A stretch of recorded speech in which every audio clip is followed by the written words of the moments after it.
वो तो पूरा नाटक मंडली है। ये पूरा एक तरह से कहिए तो फ्रॉडों का जमात है। हम लोगों को मूर्ख बना के जो लूटने का वही लोग तो बनाते थे उस समय। आज वही काम हमारे अरविंद केजरीवाल जी कर रहे हैं। केजरीवाल जी हाथी के दांत की तरह हैं। जैसे हाथी का दांत दिखाने का कुछ होता है और खाने का कुछ होता है। जब पूरा देश कोरोना महामारी से जूझ रहा था उस समय केजरीवाल वियतनाम से टाइल्स मंगवा रहे थे। नवभारत के ऑपरेशन शीश महल में जिस तरह से अरविंद केजरीवाल को लेकर खुलासे हो रहे हैं, जिस तरह से उन्होंने रेनोवेशन कराया अपने घर का 45 करोड़ रुपया लगाकर, और जो तस्वीरें सामने आई है किस तरह से वहां पर मार्बल्स लगे हुए हैं, किस तरह से पर्दे जो करोड़ों के बताए जा रहे हैं, 8-8 लाख के एक पर्दे बताए जा रहे हैं, वो तमाम चीज़ें उस घर में लगी है। और नवभारत ने वो तमाम तस्वीरें भी दर्शकों को दिखाया है। इसके बाद लोग जो है वो आश्चर्यचकित है। पटना में भी कई लोग हमारे साथ मौजूद हैं, उन्हीं से सीधे बात करते हैं। क्या कहेंगे अरविंद केजरीवाल, आम आदमी पार्टी, अब वो 8 लाख के पर्दे लगा रहे हैं, करोड़ों के टाइल्स लगा रहे हैं घर में, और वो तस्वीरें भी अब नवभारत दिखा रही है। केजरीवाल जी कभी आम रहे नहीं, हमेशा खास ही थे। वो तो पूरा नाटक मंडली है। ये पूरा एक तरह से कहिए तो फ्रॉडों का जमात है। पूरे संसार से लोगों को कैसे ठगना है, भारत के लोगों को ठगना है, दिल्ली के लोगों को लगातार झांसे में रख के ठगना है।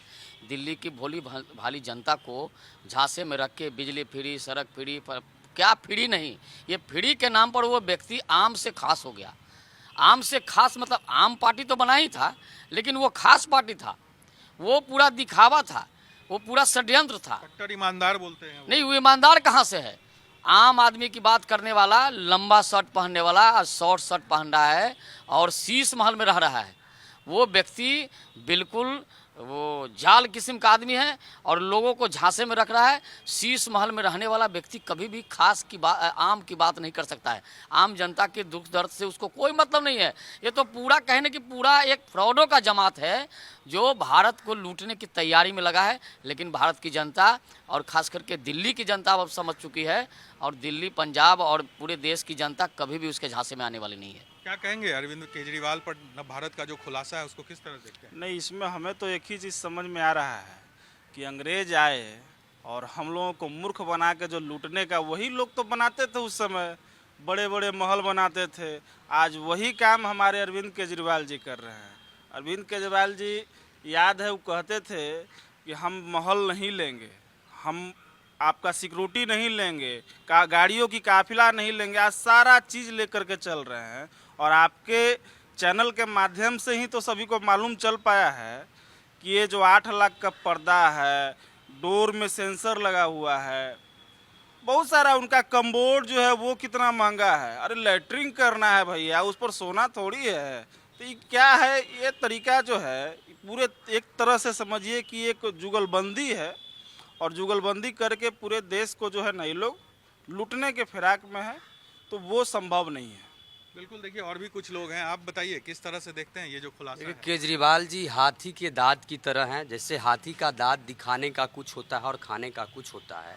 जब पूरा देश कोरोना महामारी से जूझ रहा था उस समय केजरीवाल वियतनाम से टाइल्स मंगवा रहे थे।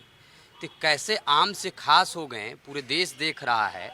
एक पंक्ति है वो केजरीवाल पर फिट बैठती है कि तू राजा नहीं दीवाना है, तू राजा नहीं दीवाना है, आशिक मजनू मस्ताना है। तू राजा नहीं दीवाना है, आशिक मजनू मस्ताना है, 900 चूहे खाकर तू बनता बड़ा सयाना है। यह पंक्ति केजरीवाल पर वर्तमान परिदृश्य में फिट बैठता है। बिल्कुल। तो देखिए कविता के जरिए भी अरविंद केजरीवाल पर जो रिएक्शन है वो लोग दे रहे हैं, और खास करके चूंकि आम आदमी की बात उन्होंने कही थी, आम लोगों की बात कहकर जिस तरह से वो आज शीश महल में रह रहे हैं, ये अब लोगों को, जो आम जनता है देश की, उसको नागवार गुजर रहा है। कैमरा पर्सन मुस्तफा के साथ साकिब कुमार, टाइम्स नाउ नवभारत, पटना।